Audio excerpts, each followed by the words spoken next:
I shut off the internet on the disrespectful Leech. My 26-year-old brother, Kevin, is the worst. He lives at home, has no job, and has been dragging out a 4-year bachelor's degree for 10 years. He contributes absolutely nothing financially. I pay for the internet and spends about 16 hours a day online. The worst part is his disrespect. He acts like he's better than everyone. Using psychology jargon, that's a cognitive distortion. You're projecting. To dismiss our single mother when she asks him to do chores. He ignores us half the time, pretends he doesn't hear my mom call him, and stays glued to his phone during our rare family dinners. The door slam. Last Tuesday, my mom was at work, and I needed Kevin to help me look at the broken garbage disposal. I went to his room and knocked. He said, "What?"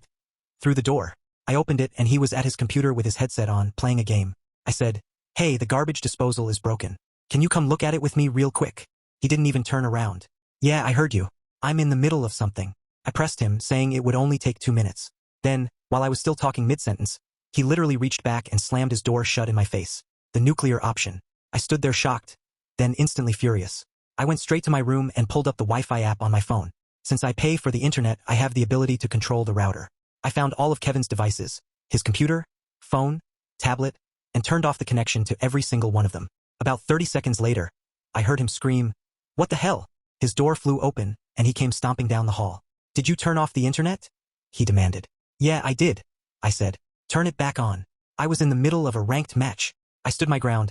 "I was in the middle of talking to you, and you shut the door in my face, so no."